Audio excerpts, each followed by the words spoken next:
Assalamualaikum warahmatullahi wabarakatuh.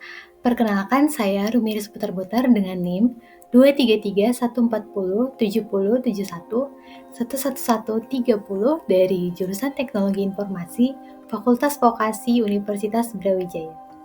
Pada kesempatan kali ini, saya akan memaparkan materi tentang autentikasi dan akses kontrol sebagai bagian dari keamanan komputer. Oke, sebelum masuk ke implementasi, saya ingin menjelaskan terlebih dahulu konsep dasarnya.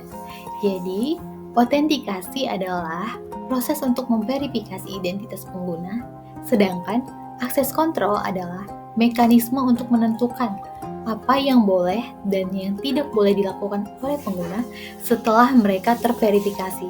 Jadi, keduanya ialah pilar penting dalam keamanan sistem. Oke, untuk pembahasan selanjutnya di sini ada cara kerja autentikasi dan jenis akses kontrol. Oke, untuk autentikasi di sini biasanya dimulai pada saat melakukan login, misal dengan password atau biometrik.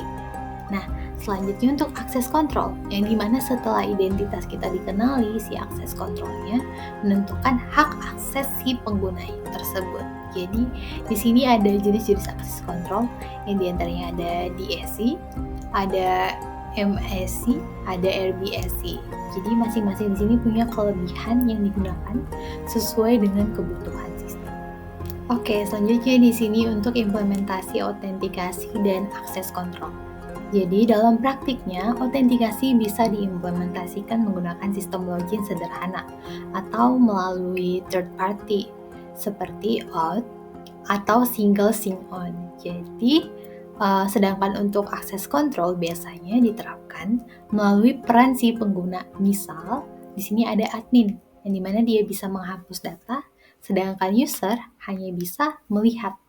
Nah, untuk contoh nyata yang biasa kita temukan itu ada untuk sistem akademik kampus dan juga aplikasi mobile banking. Nah, di sini sebagai contoh untuk aplikasi mobile banking untuk tahapan login di sini kan kita menggunakan PIN ataupun sidik jari, itu tuh termasuk autentikasi. Sedangkan untuk akses kontrolnya di sini yang dimana yang hanya dapat melakukan transfer pada aplikasi tersebut ialah pemilik. Nah, itu dia termasuk dalam akses kontrol. Nah, untuk studi kasus sistem akademik kampus, di sini ada mahasiswa, yang dimana dia hanya bisa melihat nilai.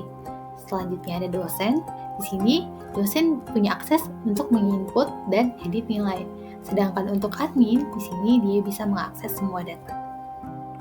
Oke, jadi selanjutnya kita masuk pada pembahasan metode autentikasi. Jadi, di sini ada 3 lapisan autentikasi. Untuk lapisan pertama nih, ialah sesuatu yang kamu tahu.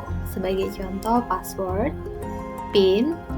Tapi di sini nih ada yang menjadi masalahnya ataupun problemnya, di mana dia bisa ditebak atau dibocorkan. Yang kedua, sesuatu yang kamu punya. Contohnya, OTP via SMS, ada token, dan lain-lain. Problem di sini itu bisa dicuri atau hilang. Untuk lapisan ketiga atau lapisan terakhir, di sini ada sesuatu yang kamu adalah. Yang mana itu sebagai contohnya itu sidik jari, wajah, retina, ataupun suara. Nah, yang jadi problem di sini itu tuh memang sulit dipalsukan, tetapi sangat sensitif. Atau yang mana sini biometriknya bisa jadi gagal terbaca. Nah, untuk kesimpulannya di sini itu semakin banyak lapisannya, maka semakin kuat keamanannya. Jadi ini tuh disebut konsep multi-factor authentication atau MFA. Jadi yang mana dia menggabungkan 2 atau lebih metode untuk perlindungan ekstra. Oke, selanjutnya hubungan autentikasi dan akses kontrol. Jadi, autentikasi dan akses kontrol adalah satu paket yang mana kita tidak bisa melakukan akses kontrol tanpa mengetahui identitas pengguna terlebih dahulu. Jadi di sini untuk studi kasusnya kita ibaratkan nih masuk ke sebuah gedung kantor. Jadi untuk tahapan autentikasi di sini yang mana ada satpam, ngecek ID kita di pintu masuk. Nah, itu termasuk dalam autentikasi. Untuk akses kontrol yang dimana misal hanya pegawai divisi IT yang bisa masuk ruang server gitu.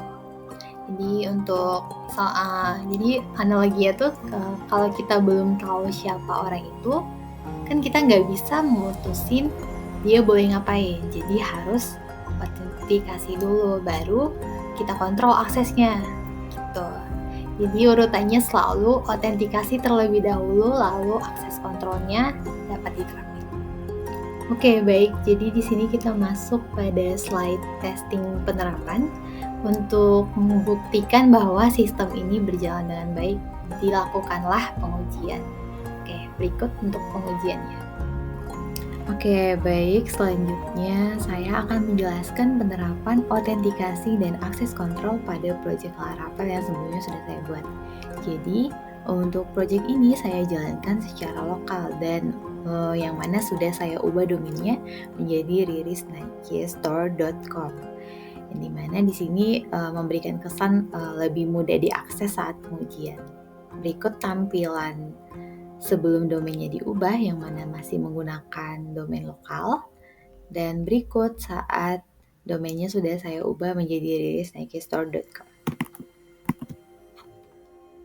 Oke, jadi pada sistem ini terdapat dua role pengguna, yaitu pertama sebagai admin dan yang kedua sebagai user biasa. Nah, jadi di sini pertama-tama saya akan melakukan login sebagai user biasa. Nah, di sini kita bisa melakukan registrasi terlebih dahulu juga, yang mana pada saat kita registrasi nanti data kita akan di-save pada database kita. Oke, saya coba login dulu.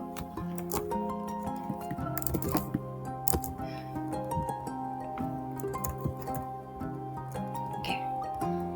Nah, jadi pada saat berhasil login, user langsung diarahkan ke halaman landing page, yaitu di sini ririsnakistore.com. Jadi pada role ini pengguna hanya bisa melihat produk yang tersedia dan tidak dapat mengakses halaman login.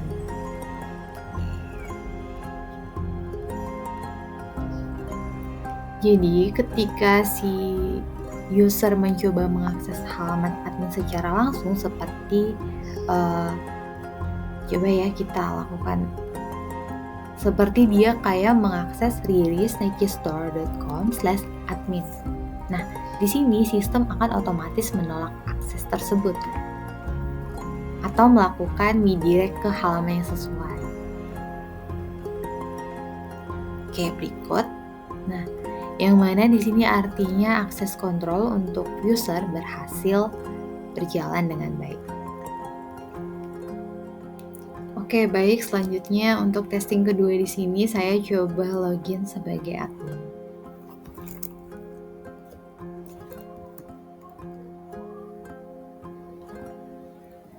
Nah, setelah login di sini admin diarahkan ke halaman dashboard admin, yaitu ririsnakistore.com/dashboard. Oke. Jadi pada halaman ini admin bisa melakukan berbagai aksi seperti di sini ada menambahkan produk. Nah, di sini juga admin bisa mengedit produk ataupun di sini dia bisa melakukan penghapusan data ya. Nah, di sini kita coba untuk admin mengakses halaman umum mungkin seperti landing page. Nah, jadi ketika admin mengakses halaman umum tersebut seperti landing page tadi, di sini aksesnya tetap diperbolehkan. Yang mana di sini hanya admin yang punya akses penuh ke seluruh fitur manajemen produk.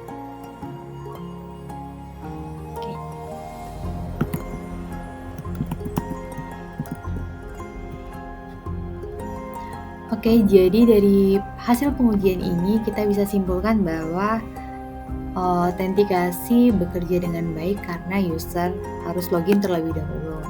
Yang kedua, akses kontrol sesuai dengan role pengguna.